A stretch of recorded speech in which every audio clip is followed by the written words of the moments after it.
Nĩ thutha wa gũthitangwo atĩ nĩ mahũrĩte na kũguraria mũtumia ũmwe gĩcigo-inĩ kĩa Ololunga, kaunti-inĩ ya Narok, abithaa a borithi mokire mburoti-inĩ ĩno gũikia ngono ciana 4 iria cikwĩtwo gwĩka gĩko kĩu.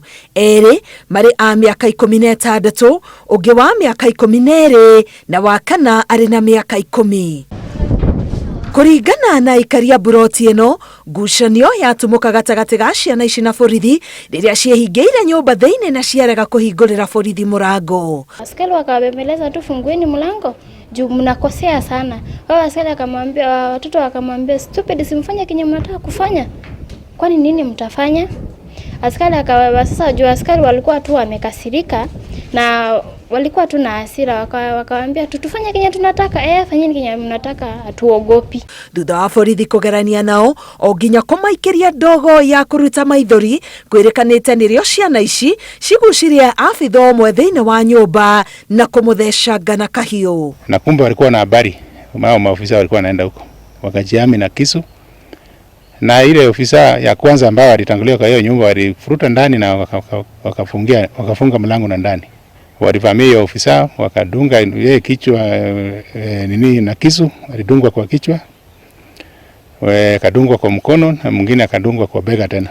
Rĩrĩ abithaa ciangĩ mauma jamaa kũhonokagia ũrĩa ũgurarĩtio, nĩrĩo ciana ici ciĩrĩkanĩte atĩ ciĩhingĩrire rĩngĩ thĩinĩ wa nyũmba na gwakia mwaki makiuga makwenda gũthirĩra kuo handũ ha gũikio ngono, ona gũtuĩka mũrango nĩ ũtuirwo na borithi mahota kũmanyita. Juu msichana mkubwa wenye walitolewa nje wakawauliza kwa nini mumeweka vitu viberiti na nyinyi wenyewe ndio mmekosea.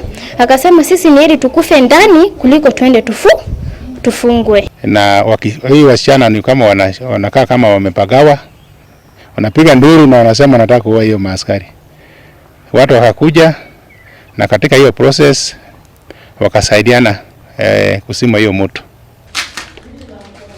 Na kĩeha kĩnene aciari a ciana ici maratarĩria ũrĩa metirwo kuma kũrĩa magũthiĩte kĩbarũa na gũkora kĩrĩa gĩothe kiuma nyũmba ĩno nĩ gĩcinĩtwo nĩ mwaki na ciana ciao igakuo nĩ borithi. Mi kwanza kuingia hapa nilikuwa ninajua watoto wangu wote wamekufa. Sababu sikuwa nikaingia hapa kuona nyumba hivi, nilipiga nduru ingine hata sijajifikiria. Mi kwangu hakuna askari amewahi kuja kwangu. Sasa niko na zaidi ya miaka 50. Hakuna askari amewahi kukanyaga kwangu. Nimeishi hapo Ololunga kwa muda wa miaka 16. Na sijawahi kuwa katika police station nikiwa na kesi yoyote. Sasa juzi kuna mama alitoka kwa ile plot, akakuja hapa akawatoa saa 2. Ati waende waone dirisha imevunjika. Kwenda huko dirisha ilipata crack. Kupata crack, huyo mama kafumana na huyo mtoto akipiga huko. Kiini ya hii mambo yote imeletwa na kioo ya 90 shillings. Issue ya hii mambo yote, kioo ya 90 shillings. Rĩu komando ũyũ wa borithi gĩcigo-inĩ kĩa Narok ya mũhuro aroria aciari gũikara maitho nĩguo kuona harĩa ciana ciao irogomeria mĩtugo ihinda-inĩ rĩrĩ cukuru cihingĩtwo. Ngĩribotera Inooro TV, ngetwo Karo Kenyugo Mwaura.